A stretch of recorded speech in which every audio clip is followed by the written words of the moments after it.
is narrow but deep, you attract fit.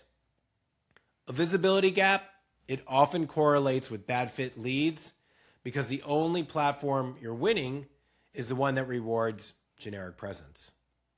So as a quick sidebar, I did put a sanity check in the description. It's there to help you compare your signed retainer count and consult to client conversion against the platforms you're actually showing up on. Check that out. Now back to the video. The part that usually stings in that partner meeting is the temptation to treat visibility like a moral issue. They're everywhere. We are not. Therefore, we are behind. That is not a useful conclusion. The useful conclusion is that visibility is a distribution problem, not a self-worth problem. Your competitor might be occupying platforms you've dismissed as low quality. They might be comfortable looking slightly repetitive. They might have decided that being seen is a prerequisite to being chosen, even by people who claim they only care about quality. And to be fair, there is a counterpoint. Sometimes they really are spending more. Sometimes a larger firm is just going to buy share of voice in ways you can't match dollar for dollar. But even then, your move is not automatically to spend more. Your move is to narrow the fight to the surfaces where your case type fits the strongest and where your operational follow-up speed can capitalize. This is where I always see experienced attorneys make an avoidable mistake. They respond to competitive pressure by broadening. They add practice areas to catch more volume.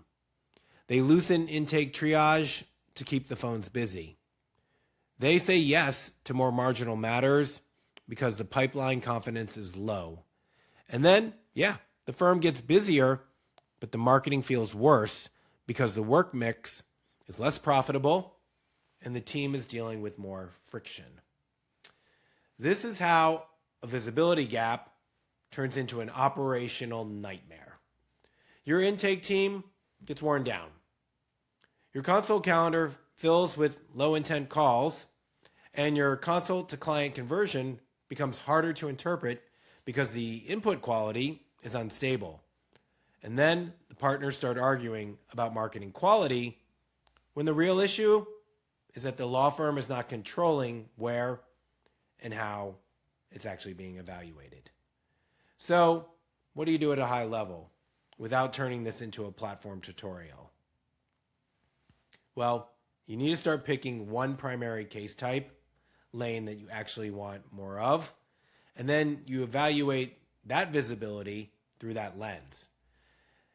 Not what feels prestigious, not what the last vendor sold you, not what produces the cheapest leads, what produces the most consistent case type fit with the least operational drag. Then you can decide what you're willing to be known for in the public, repeatedly without sounding promotional. This is the part most attorneys resist. You want your reputation to speak for itself. In the real world, though, your reputation speaks through artifacts. The question is whether you're providing those artifacts in the places people actually look. So what you got to do is tighten the loop between visibility and intake. If your intake triage is not tagging sources accurately, you're just going to keep debating in the dark. If your follow-up speed is inconsistent, you'll misdiagnose visibility as the problem when the problem's response time. And if conflicts checks are delaying your first contact, you'll blame marketing for what is actually operational leakage. So the micro resolution in that partner meeting is not a big spend. It's a shared language. When someone says they're everywhere, you can respond with, we might have a visibility gap. Then start asking better questions. Which platforms are we winning? Which ones are we absent from? Which ones correlate with signed retainers, not just leads? Which ones are feeding bad fit volume into intake? that changes the tone of the room. And it's going to move you from envy to diagnosis.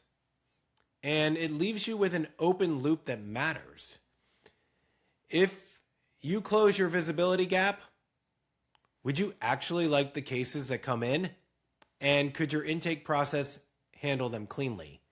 Because being seen more is not automatically good. Being seen in the right places with the right signals, that's what reduces friction. So if you run a law firm and you want more of this kind of thinking, subscribe and like, and I'll see you in the next video.